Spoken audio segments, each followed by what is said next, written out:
മൂത്തവനും ഭാര്യ അങ്ങ് വിദേശത്താ. വിദേശം എന്ന് പറയുമ്പോ അവൻ എത്യോപ്യയിൽ, അവള് പെറു.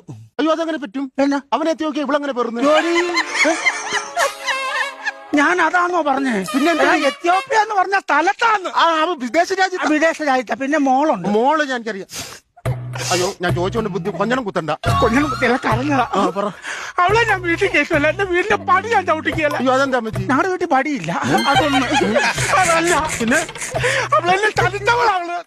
എന്തോ കാര്യം എന്ത് വരുന്നു? എന്നെ ചതിച്ചതാവള്. എന്തോ കാര്യം എന്ത്? നമ്മൾ ഈ ഫോണിൽ ഇങ്ങനെ കുത്താൻ നേരത്തെ ഒട്ടും സാധനം കൊണ്ടുവരത്തില്ല. അമ്മച്ചക്കറിയോ ഓട്ടോറിക്ഷ ഓടുന്നു ബിജു? അതായത് ഞാൻ അപ്പൊ കുത്തി കഴിഞ്ഞ സാധനമായിട്ട് എനിക്ക് പിന്നെ പിള്ളേരിങ്ങനെ ഓർഡർ ചെയ്യാൻ നേരത്തും സാധനം മേടിച്ചോണ്ട് ഡെലിവറി പോയി. അത് തന്നെ. ഒരു ദിവസം എന്റെ മോളെ തന്നെ ഇങ്ങനെ ഓർഡർ ചെയ്തത്. ഈ ഡെലിവറി ബോയ് സാധനം കൊണ്ട് അവളെ കൈ കൊണ്ട് കൊടുത്ത്. മോളിപ്പോ എന്തോ ഡെലിവറി കഴിഞ്ഞ് കിടക്കുന്നു. മനസ്സിലായില്ല. ഡെലിവറി മോൻ എന്റെ പെണ്ണിനെ എടുത്തോണ്ട് പോകണം. അതിന് ശേഷം ഞാൻ അവളെ വീട്ടിൽ ഞാൻ കേട്ടിട്ടില്ല.